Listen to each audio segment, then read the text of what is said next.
Hello, children. Welcome back to class 4 English lesson 2 The Visit to the Mansion. Jo Mart sometimes stood before her old brown house and looked at the stately mansion of the Lawrences. She knew that only old Mr. Lawrence and his grandson Laurie lived there, but to her the mansion seemed to be an enchanted place, filled with delightful things. She longed to see them and befriend Laurie, who looked very lonely and shy. She decided to visit the Lawrence mansion and tell Mr. Lawrence to allow Laurie to leave the house and play. So here it's a small introduction about the story where Joe March, a girl who is living in front of the stately mansion. Mansion means it's a large or a impressive house. She wanted to be friendly with this boy called Laurie, as the boy looked very lonely and shy. Lonely means alone and very shyish boy. So she wanted to go to the mansion and she wanted to tell Mr. Lawrence, the Laurie's grandfather, that please leave Laurie to our house to play. One snowy afternoon, Jo saw Mr. Lawrence drive off. She set out towards the mansion and looked around. It was completely quiet. Suddenly, she spotted a curly head leaning against a desk at an upper window. There he is, thought Jo. Poor boy. I will toss up a snowball and make him look out. Up went a ball of snow, and the head turned at once. Laurie peeped out, eyes bright with wonder. When he spotted Jo, he began to smile. Now, what happened? The girl saw Mr. Lawrence, the grandfather of this boy, going out of the mansion. So she went to the mansion and then she saw that the boy was standing near the window. And she thought, and then she threw a ball of snowball she made, and she threw on this boy, and the boy turned back.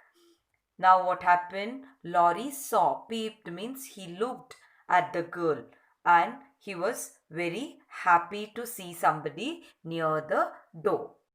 Jo called out, "How do you do? Are you sick?" Laurie croaked hoarsely. Croaked hoarsely means spoke in a deep, harsh voice because of a painful throat. "I have a bad cold and it's very dull here. Will you come upstairs and talk to me, please?"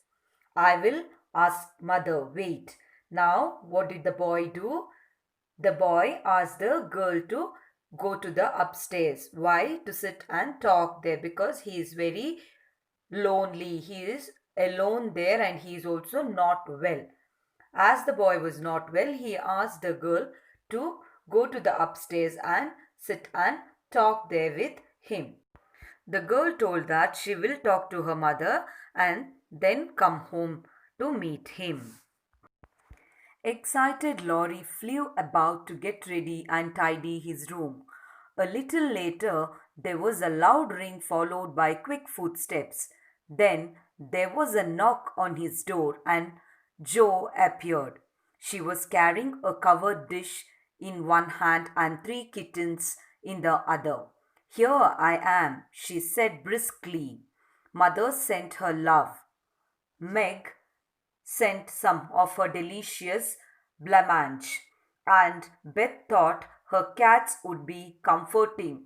I knew you would laugh at them, but I couldn't refuse." As Jo told that she will ask her mom and get back to Laurie's house, Laurie was very happy. He kept his room very tidy and ready. And suddenly he heard some footsteps and a knock on the door. Who came there near the door now? Jo came there near the door.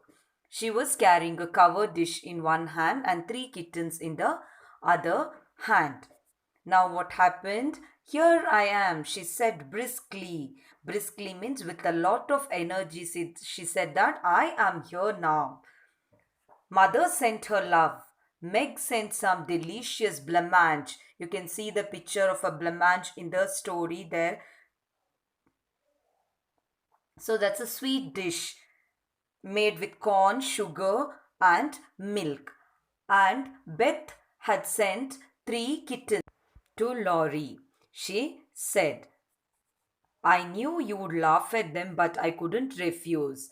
Now, Joe is telling that I know that you will laugh for all these silly things what we have brought, but then too, I couldn't refuse what my mother said and what my sisters gave to you. I couldn't refuse and I couldn't keep it back there itself and come. So, I brought this here, she said. This will be the end of part 1 and we'll continue the lesson in part 2 in my next video.